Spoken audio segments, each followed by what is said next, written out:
Three, two,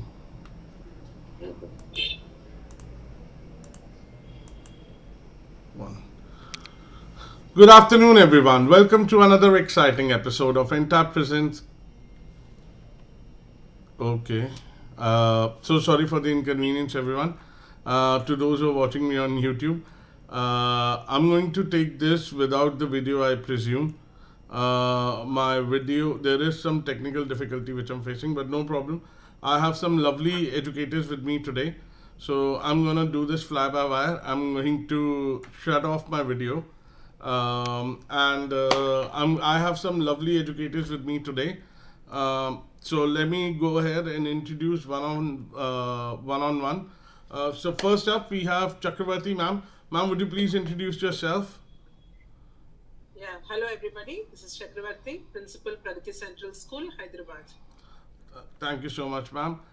Next up, we have Padmaja ma'am. Ma'am, would you please introduce yourself? Hi all, my name is Padmaja and I am a principal at Experiential School, Bangalore. Thank you so much, ma'am. Next up, last but not the least, we have a lovely educator with us, Anshul sir. Anshul sir, would you please introduce yourself? Good afternoon to everybody. This is Anshul Pathania from Pathania Public School, Rohtak, Haryana. Thank you so much, everyone. And our topic for today's discussion is creating a culture of experiential learning, building support and buy-in from administrator, teachers, and parents. So, as we continue to speak and keep on discussing latest webinars with you, so if you haven't subscribed to the channel on YouTube, please do so. To those who are watching us on Twitter, thank you so much, and make sure you follow our channel. Instagram, we will be surely uploading certain reels from the webinar, and as well as on LinkedIn. Well, you know what to do, follow our page. So, our first question of the day is with Chakravarti ma'am. Ma'am, how can school leaders and administrators create a culture of experiential learning in their schools? Yeah. Well, experiential learning is now the most demanded way of teaching across all the boards. And when we talk about experiential learning, we are talking about getting the education and learning to be felt, to be very, very multi-sensorial. So when we talk about experiential learning, and when we look at it as a compulsory practice in schools, I think one big step that all educators, in terms of the administrators and both academic, non-academic teams, must look at is having it imbibed in the lesson plans. Every lesson, Hello? being made a compulsion with experiential learning. So one very effective way that most schools do is inculcating the WAC, the visual, the auditory, and the kinesthetic practices. When we talk about visual and the auditory, we have of course, the AV, digital boards and all that anyways available in most schools. That besides integrating music, teaching through songs, teaching through role plays, teaching through various, performing arts. All this is experiential learning. So one compulsory practice is ensure that every single teacher has it in the lesson plan, and that activity is to be done compulsorily. So inculcation of the lesson in the lesson plan and ensuring that this lesson plan into the classroom taken has to be done also in a very compulsory manner. So if we can look at this as a practice, I think across all classes, all sections will have experiential learning. Right. Thank you so much, Chakravarti ma'am. Padmaja ma'am, over to you. According to you, what are some effective strategies for communicating the benefits of experiential learning to teachers, parents, and other stakeholders? Okay, now talking about experiential learning, it is an extension to project-based learning. We all know about project-based learning, we've heard about it, we've experienced it. It is more a methodology, I can tell you, in which teachers or leaders engage with the students in directly knowledge to be acquired, and also it develops skills and clarifies the values. But talking about coming to the question, implementing at school level, it is very easy, isn't it? Right. But how to communicate it and get it done from the children, that is something that we all have to learn. Now, when you ask me a question, most of the times what happens is parents do get involved with the children's homework. So integrating it and asking the children to actually get it done with the help of the parents might not be possible. So the teachers have to play the extra role in getting this done. So, for example, what I can tell you is, if in case I have to teach a child what the colors are, instead of teaching them the colors in the classroom with a video or a few placards, I can take them to a garden and show them the different colors of flowers and leaves and so many other things which have different colors. And if I have to implement the experience learning, for example, if I keep telling my children that I am strong because I have been exercising throughout my childhood and I have been doing a lot of exercises, or probably I was cycling to my school. That's how I have so much stamina. Implement it. Ask your child to learn cycling. Buy him a bicycle so that he can go to school and cycle. All these definitely would bring in the experiential learning in a child, which will also help him to bring in that activity with the self experience. I think. Mm-hmm. Right. Thank you so much, ma'am, for that lovely explanation. Anshul, sir, over to you now. According to you, you're the director of the school, and apart from academics, you also have to think about the financial restraint one might have when it comes to experiential learning. So, if you could shed some light on, how can schools and districts provide ongoing professional development opportunities for teachers to learn about and integrate experiential learning into their instructions, as well as how cost effective and benefit can it actually be? As the discussion is going, and as Madam Padmaja rightly explained the concept of experiential learning, undoubtedly for one school, or two or three schools, or a couple of schools, it's very difficult for all of them to have all kind of these facilities, or maybe anyways collaborating on this dimension will help all of us. Hmm. If we are able to develop certain resources or certain areas of where we can provide the experiential learning platforms to the children, and collaboration can happen with schools, uh, as we do sometimes for the sports facilities, as we do for sometimes for the dramatics, or for the stage activities. If we could do it for the experiential learning aspect, undoubtedly we could always be wise in terms of financials for this. And for sure, when we collaborate, the different ideas which will be pulling in from various schools and various faculty heads undoubtedly will create an extraordinary platform for children to learn. As Madam was just rightly explained, she gave a wonderful example to learn colors, learn about colors, going to a garden, learn colors.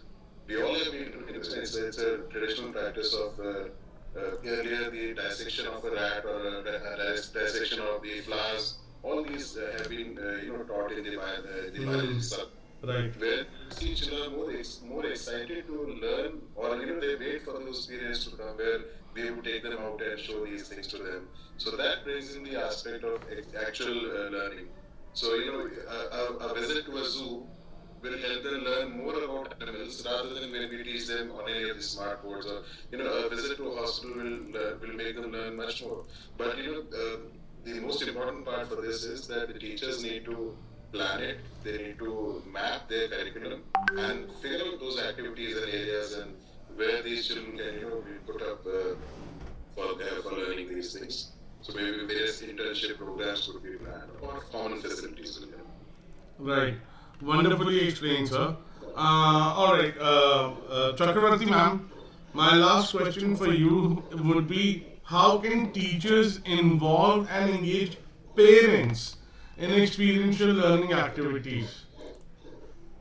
Yeah, I think involving parents, getting them to understand what experiential learning is very much necessary, because most parents are used to the traditional methods of learning.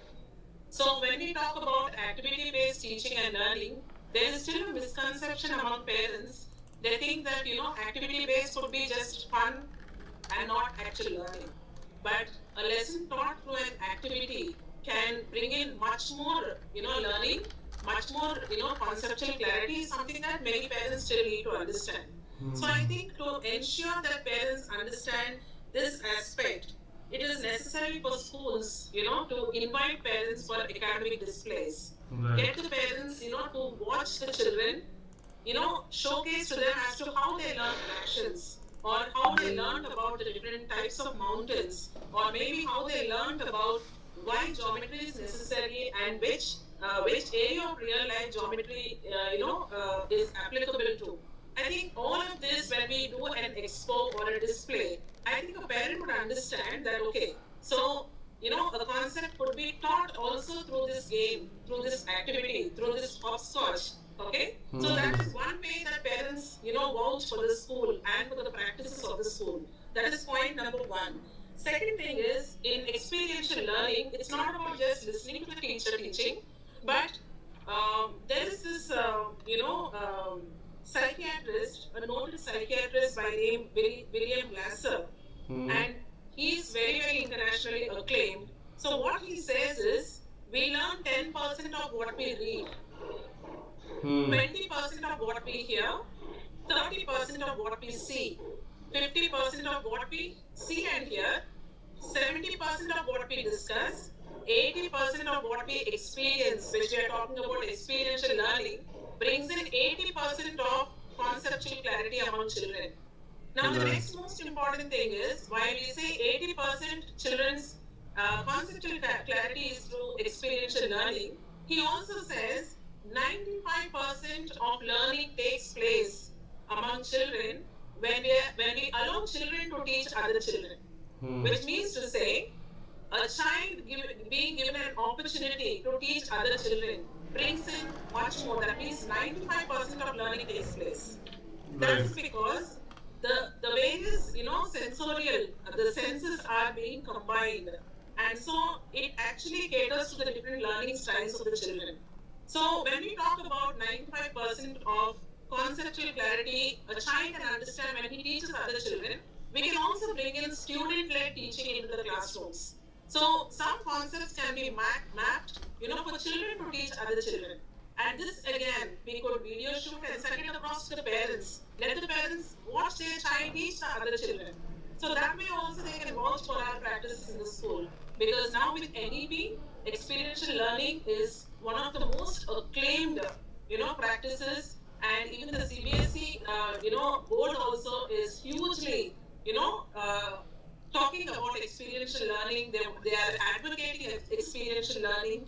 But then, parents also must know what actually experiential learning is. How this learning is being experienced by children through various games, activities, through songs, through, drama, through role plays. So I think, once a parent understands, okay, this is how active learning is, I think that school definitely will get all the support.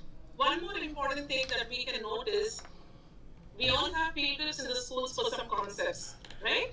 We can also look at collaborative field trips. That means we can invite some parents, maybe on a Sunday or a weekend. We can ask some parents to join the field trip. Let them understand why we are taking the children for this field trip. What is the necessity? There is a difference between a field trip and a picnic.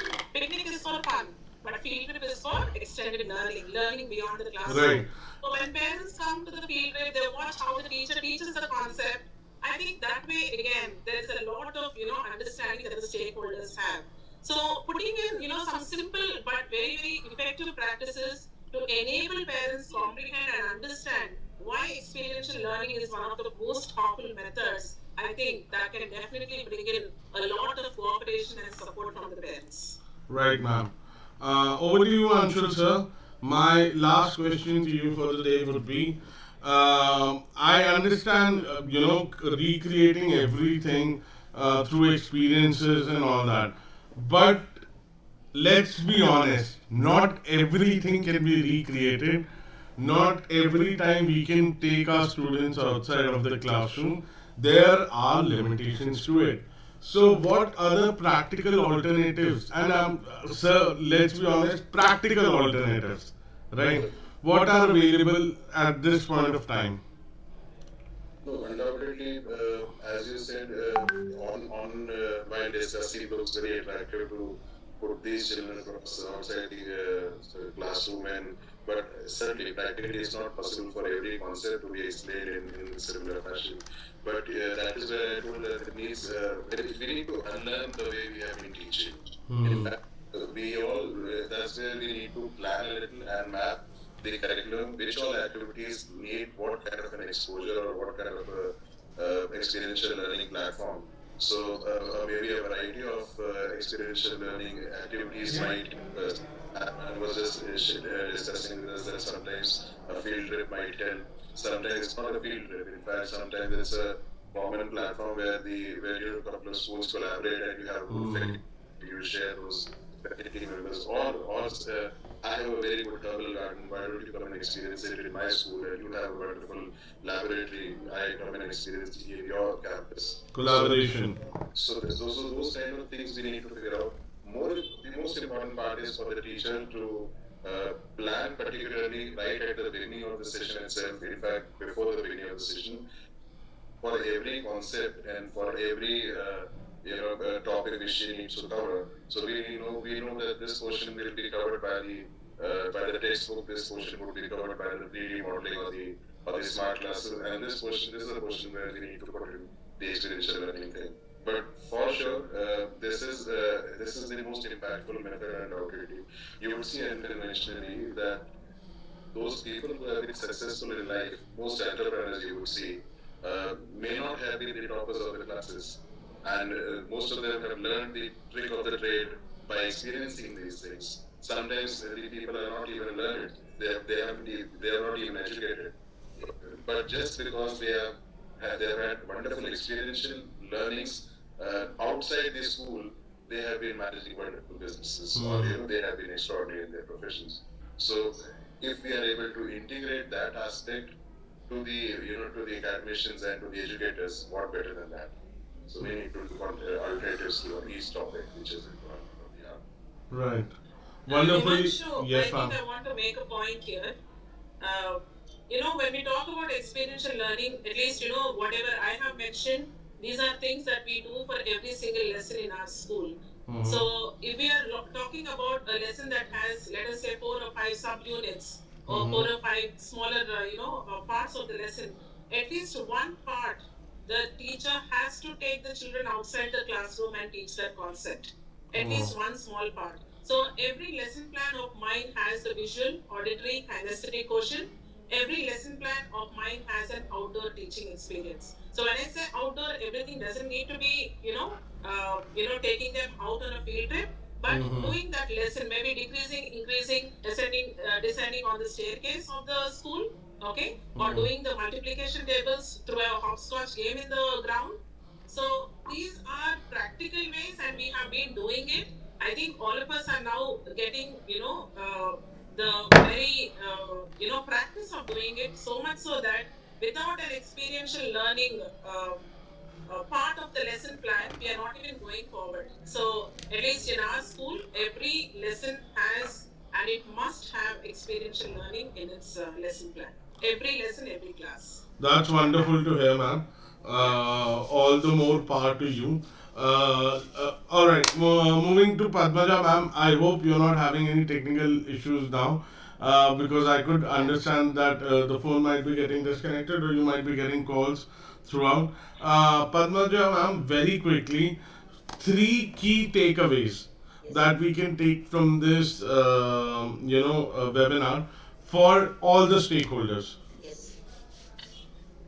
Okay. Now, what I would tell you is, yes, experiential learning, implementing it in, as both my colleagues have told, it is very difficult to implement it on each and every topic we teach. However, considering it as a compulsory and a mandatory content as a methodology to teach, it will definitely help everybody. For this, we have to plan it properly right from the day one. When you're starting the academic year, if you plan your experiential learning subject wise and lesson wise, we would take it as a cakewalk for everybody. And the teachers training has to be given by the management, in a way where they don't take it as a burden. Most often, teachers think that teaching in the classroom is their job. However, bringing in all these extra projects and extra activities would not only make their work easy, this concept has to be brought into the minds of the teachers, and management should completely support this concept. When we have all the three pillars standing erect and joining hands, only then probably we can bring in experiential learning effectively. This is what I want to convey today, and thanks to NTAP for giving us this opportunity to discuss about experiential learning, which is a key factor in NEP 2030. Thank you so much, ma'am, for your lovely and kind words towards us. And thank you for wonderful insights. To those who are watching me on YouTube and everywhere else, and when I upload the video, of course, I'm really sorry about my camera not working. Thank you, Chakravarti ma'am. Thank you, Anshul sir. Thank you, Padmaja ma'am, for taking time out of your busy schedule. It was a pleasure talking to you, and we'll meet next time on some other webinar with some other questions and insight. Thank you so much, everyone. Have a nice day. Thank you. Thank you very much. Thank you, ma'am. Thank you.